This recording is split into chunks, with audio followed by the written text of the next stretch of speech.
वर्णिवेशरमणीय दर्शनं मन्दहासरुचिराननाम्बुजं पूजितं सुरु नरोत्तमैर्मुदा धर्मनन्दनमहं विचिन्ते। असतो मा षड्गमय तमसो मा ज्योतिर्गमय मृत्युर्मा अमृतं गमय। ओम शांति शांति शांति। આજની જ્ઞાન સભાની અંદર પધારનારા બધા જ ભગવત ભક્તોને વેદાંતાચાર્ય પુરાણ ઇતિહાસાચાર્ય એમએ ફિલોસોફી શાસ્ત્રી રાકેશભાઈના હિતપૂર્વક જય સ્વામિનારાયણ। ભક્તો, અષાઢ સુધી દસમીનો દિવસ એ સ્વામિનારાયણ સંપ્રદાય માટે બહુ મહત્વનો દિવસ છે। આ દિવસે ભગવાન સ્વામિનારાયણ ગ્રહનો ત્યાગ કરી તીર્થયાત્રા કરવા માટે વિભિન્ન તીર્થમાં પધારેલા હતા। ભગવાન સ્વામિનારાયણ એ સાક્ષાત પરબ્રહ્મ પરમાત્મા ભગવાન શ્રી કૃષ્ણનો અપર અવતાર છે, જેના પ્રમાણો સ્કંદ પુરાણના વૈષ્ણવ ખંડના વાસુદેવ મહાત્મયમાં અધ્યાય 18, 42, 43 અને 44માં શ્લોકની અંદર જોવા મળે છે। ભગવાન વેદવ્યાસજી આ પુરાણની અંદર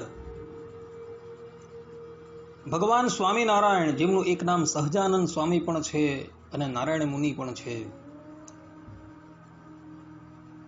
એવો પ્રગટ થવાના છે એવી ભવિષ્યવાણી આજથી 5900 વર્ષ પહેલા તેમણે કરી દીધેલી હતી।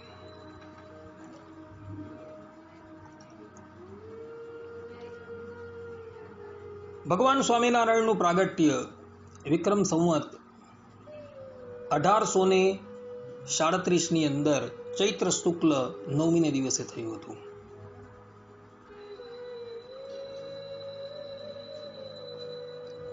અગિયાર વર્ષની ઉંમર ભગવાન શ્રી હરિને થઈ એ પહેલા તો એવો સંપૂર્ણ શાસ્ત્રોની અંદર પારંગત થઈ ગયા હતા અને માતા પિતાને સદગતિ અર્પણ કર્યા બાદ પોતે જે કાર્ય માટે આ ધરાતલ્ય ઉપર પ્રગટ થયા છે એ કાર્ય કરવાનો સમય આવી ગયો છે। ભગવાન સ્વામિનારાયણના પ્રાગટ્યનું મુખ્ય કારણ જે છે એ એકાંતિક ધર્મની સ્થાપના કરવી એ જ હતું કે જે એકાંતિક ધર્મનું આચરણ કરતા મનુષ્ય જે છે એ સરળતાથી પરમાત્માની પ્રાપ્તિ કરી શકે। અવતાર કાર્યનો સમય થઈ ગયો છે। 1849નું વર્ષ હતું, વિક્રમ સંવત 1849નું વર્ષ હતું અને અષાઢ સુધી દસમીનો દિવસ હતો। પ્રાતઃકાળનો સમય હતો, બ્રહ્મ મુહૂર્ત ચાલતું હતું। ભગવાન સ્વામિનારાયણે વિચાર કર્યો કે ભાઈ, આજથી જ આપણે આપણા અવતાર કાર્યનો પ્રારંભ કરી દઈએ અને આપણે તીર્થયાત્રા કરવા માટે નીકળી પડીએ। ભગવાન સ્વામિનારાયણ આ વખતે બ્રહ્મચર્ય આશ્રમની અંદર પ્રગટ થયા હતા, કારણ કે બ્રહ્મચર્ય આશ્રમનો એમણે આદર્શ જે છે એ પ્રસ્થાપિત કરવાનો હતો। ભગવાન સ્વામિનારાયણ જે કુળની અંદર પ્રગટ થયા હતા એ કુળ અતિશય ઉચ્ચ કુળ હતું અને એમના પિતા જે છે ધર્મદેવ, એવો કૌશલ જનપદના જે રાજા હતા તેના ધર્મ અધિકારી હતા અને ધર્મ અધિકારીનું એ પદ જે છે એ એમના પિતા, પિતામહ અને પ્રપિતામહ પણ શોભાવતા હતા। એમના પિતા, એમના પ્રપિતામહ ઇત્યાદિકનું આચરણ એટલું બધું પવિત્ર હતું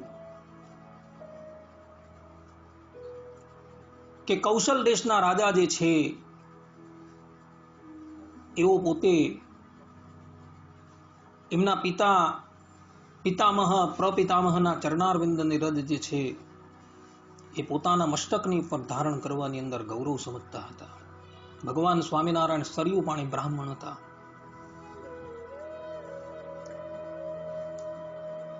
પ્રાતઃકાળની વેલાની અંદર ભગવાન સ્વામિનારાયણ, જેનું નામ નીલકંઠ વર્ણી પણ છે, એ નિત્ય સ્નાન કરવા માટે અયોધ્યાની અંદર વહેતી સરયુ નદીની અંદર જતા હતા. આજે ભગવાન સ્વામિનારાયણ પોતાના અવતાર કાર્યની શરૂઆત કરવા માટે તૈયાર થયા છે અને એના નિમિત્તે તીર્થયાત્રા કરવા માટે એ જાય છે. પરંતુ કોઈ પણ મંગલ કાર્ય કરતા પહેલા વિઘ્ન વિનાયકનું સ્તવન કરવું એવી લૌકિક રીત છે, જેથી કરીને ક્યારેય પણ કોઈ વિઘ્ન ન આવે. પરબ્રહ્મ પરમાત્મા ભગવાન શ્રી હરિ પોતે જ સાક્ષાત પરમાત્મા છે, એવો કોઈ પણ કાર્ય કરવા માટે તૈયાર થાય એમાં ક્યારેય પણ વિઘ્ન આવતું નથી. મંગલ ભવન અમંગલ હારી. પરંતુ પોતે મનુષ્ય અવતાર ધારણ કરીને ધરાતલ પર બિરાજે છે, એટલે મનુષ્ય જેવું આચરણ કરતા થકા ભગવાન સ્વામિનારાયણ ઘરનો ત્યાગ કરતા પહેલા વિઘ્ન વિનાયકની સ્તુતિ કરે છે. આ સ્તુતિ જે છે એ સત્સંગી જીવનની અંદર પ્રથમ પ્રકરણ અધ્યાય 42 4 થી 11 શ્લોકની અંદર અપાયેલી છે. ભગવાન સ્વામિનારાયણ વિઘ્ન વિનાયકની સ્તુતિ કરતા પોતે બોલે છે, વિઘ્નેશ વિઘ્ન ચય ખંડન નામધેય શ્રી શંકરાત્મજ સુરાધિપ વંદ્યપાદ દુર્ગા મહાવ્રત ફલા ખિલ મંગલાત્મન વિઘ્ન મમાપ હર સિદ્ધિ વિનાયકત્વમ. આ પ્રમાણે 8 શ્લોક દ્વારા ભગવાન સ્વામિનારાયણ વિઘ્ન વિનાયક દેવની સ્તુતિ કરે છે અને ત્યારબાદ પોતાના ઘરનો ત્યાગ કરી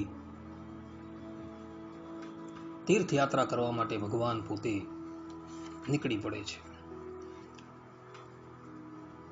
એ દિવસ વિક્રમ સંવત 1849 અષાઢ સુધી 10મીનો દિવસ હતો અને વાર તે દિવસે શુક્રવાર હતો અને બ્રહ્મ મુહૂર્ત જે છે એ ચાલતું હતું.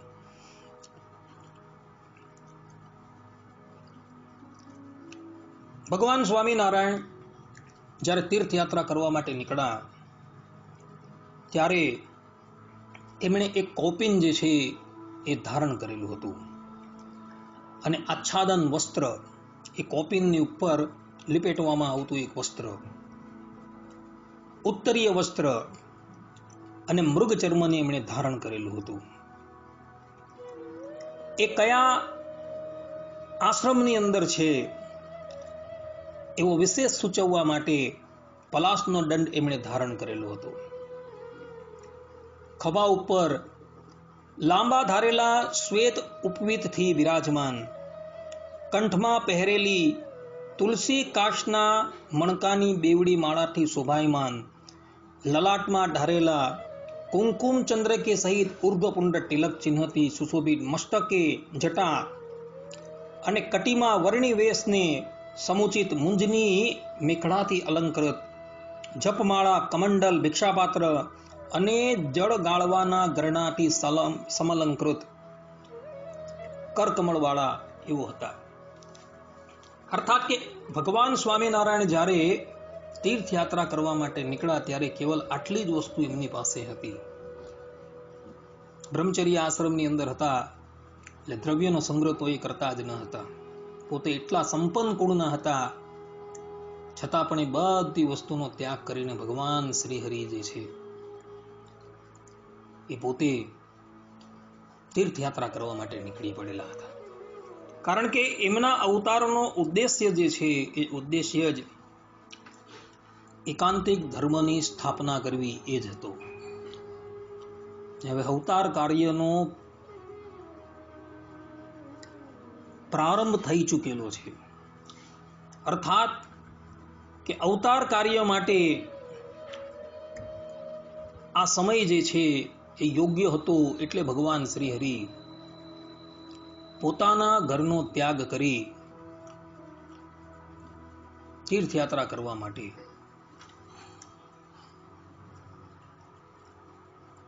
વનમાં પધારે છે. ભગવાન સ્વામિનારાયણ ચાલતા ચાલતા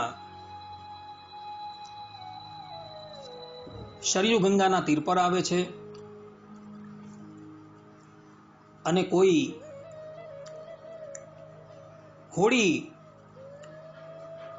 મળે તો પોતે એની અંદર બિરાજમાન થઈને સામે કાંઠે પહોંચી જાય એ પ્રમાણે હોડીની રાહ જોતા થકા કિનારા પર ઉભા રહ્યા હોય છે. એવા જ સમયની અંદર કોઈ એક અસુર પછાડથી ધીરા પગલે આવે છે અને ભગવાન શ્રી હરિને ઉચકીને એમને સરયુ ગંગાની અંદર ફેંકી દે છે. આની અંદર કેવલ ને કેવલ ભગવાનની ઈચ્છા જ માનવાની છે. આ એ અસુર હતો કે જેના ભાઈને ભગવાને અર્થાત ભગવાન શ્રી હરિએ મોહ પમાડીને કાળનો ગ્રાસ બનાવી દીધેલો. એની કથા સત્સંગી જીવનની અંદર છે. જે અસુરને ભગવાન શ્રી હરિએ મોહ પમાડીને કાળનો ગ્રાસ બનાવી દીધેલો હતો એનું નામ હતું કાલિદત્ત અસુર. અને એનો જ આ ભાઈ કૌશિક હતો. આ પ્રમાણે ભગવાન શ્રી હરિ જળની અંદર પડે છે, પરંતુ પડતા પડતા ભગવાન શ્રી હરિ પેલા કૌશિક દત્તની સામુ જ્યાં જુએ છે એટલે એ પોતે અતિશય મોહિત થઈ જાય છે અને મોહની અંદર અંધ બનેલો, અતિશય ફૂલાતો અને આનંદમાં મગ્ન એવું વિચારે છે કે મેં નીલકંઠ વર્ણીને મોતને ઘાટ ઉતારી દીધા. અને ઉમંગમાં ને ઉમંગમાં પોતાના બીજા આસુરી ભાઈઓને મળવા જતો હોય છે. ત્યાં જ માર્ગની અંદર ઠોકર ખાય છે અને ઠોકર ખાઈને એ પડી જાય છે. પડતા પડતા એનું મસ્તક જે છે મોટી શિલા સાથે ભટકાય છે અને ત્યાં જ એનું પ્રાણ પંખેરું ઉડી જાય છે.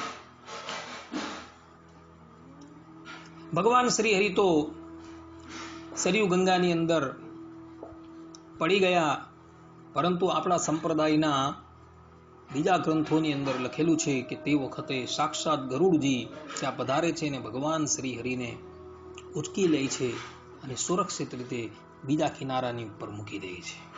આવી પણ કથા ઇતર શાસ્ત્રોની અંદર લખેલી છે. આપણા